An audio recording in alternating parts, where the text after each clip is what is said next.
ರೆಡ್ಡಿ ಅವ್ರನ್ನು ಕೂಡ BJP ಕರೆತಾರೆ sir Lakshman ಅಂತೆ. ಸವದಿ ಇದೆ ಲೀಡರ್, ಅದಕ್ಕೆ ಲೀಡರ್ಶಿಪ್ ಹೇಳೋದು. 70,000 ಲೀಡರ್ ಗೆದ್ದವ್ರೆ. ನೆಕ್ಸ್ಟ್ ಜಗದೀಶ್ ಶೆಟ್ಟರ್ ಅವರು ಎಷ್ಟು ಹೋಟೆಲ್ ಸೋತಿರೋದು? ಈಗ ಸೌದಿ ಅವರು ಬಿಜೆಪಿ ಅಂತರ ಎಷ್ಟು ಸೋತಿರೋದು?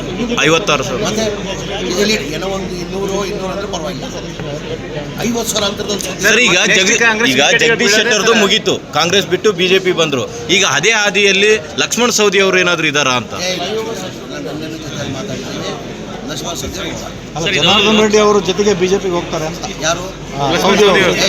ಯಾವ ಗಂಡಕ್ಕೂ ಅಲ್ಲ ಸರ್, ಈಗ ಜಗದೀಶ್ ನಮ್ಗೆಲ್ಲ ಒಂದ್ ಕಡೆ ಮನ್ಸಿಗೆ ಭಾಳ ನೋವಾಯ್ತು. ಏನಪ್ಪ ಈ ಪಕ್ಷ ಎಲ್ಲ ಹೊಸದಾಗಿ ಬಂದಿದ್ದು ಅಂದ್ಮೇಲೆ ಟಿಕೆಟ್ ಕೊಟ್ಟು ಸೋತಾದ್ಮೇಲೆ MLC ಮಾಡಿ ಅಷ್ಟೆಲ್ಲ ಬಿಜೆಪಿ ಯಾವ ಮುಖದಿಂದ ಹೋಗ್ತಾರೆ. ಆಮೇಲೆ ಆ ಪಕ್ಷ ಹೆಂಗ್ ತಗೊಂತಾರ ಅವ್ರನ್ನ ಅಷ್ಟೆಲ್ಲ ಬಾಯಿ ಬಂದಾಗ ಬೈದ್ಬಿಟ್ಟು ಇದೇನು ರಾಜಕೀಯ ಬಿಜೆಪಿ ನಮ್ಗೆ ಅರ್ಥ. ರೆಡ್ಡಿ ಅವ್ರನ್ನು ಕೂಡ ಬಿಜೆಪಿ ಕರೆತಾರೆ ಸರ್ ಲಕ್ಷ್ಮಣ್ ಅಂತೆ. ಸವದಿ ಇದೆ ಲೀಡರ್, ಅದಕ್ಕೆ ಲೀಡರ್ಶಿಪ್ ಹೇಳೋದು. 70,000 ಲೀಡರ್ ಗೆದ್ದವ್ರೆ. ನೆಕ್ಸ್ಟ್ ಜಗದೀಶ್ ಶೆಟ್ಟರ್ ಅವರು ಎಷ್ಟು ಹೋಟೆಲ್ ಸೋತಿರೋದು? ಈಗ ಸೌದಿ ಅವರು ಬಿಜೆಪಿ ಅಂತರ ಎಷ್ಟು ಸೋತಿರೋದು?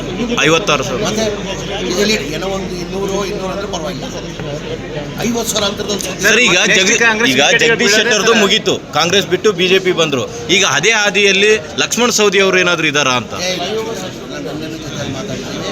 ಲಕ್ಷ್ಮಣ್ ಸವದಿ ಅಲ್ಲ, ಜನಾರ್ದನ್ ರೆಡ್ಡಿ ಅವರು ಜೊತೆಗೆ ಬಿಜೆಪಿಗೆ ಹೋಗ್ತಾರೆ ಅಂತ. ಯಾರು?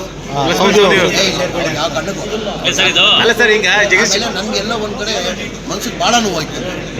ಏನಪ್ಪ ಈ ಪಕ್ಷ ಎಲ್ಲ ಹೊಸದಾಗಿ ಬಂದಿದ್ದು ಅಂದ್ಮೇಲೆ ಟಿಕೆಟ್ ಕೊಟ್ಟು ಸೋತಾದ್ಮೇಲೆ MLC ಮಾಡಿ ಅಷ್ಟೆಲ್ಲ ಬಿಜೆಪಿ ಯಾವ ಮುಖದಿಂದ ಹೋಗ್ತಾರೆ.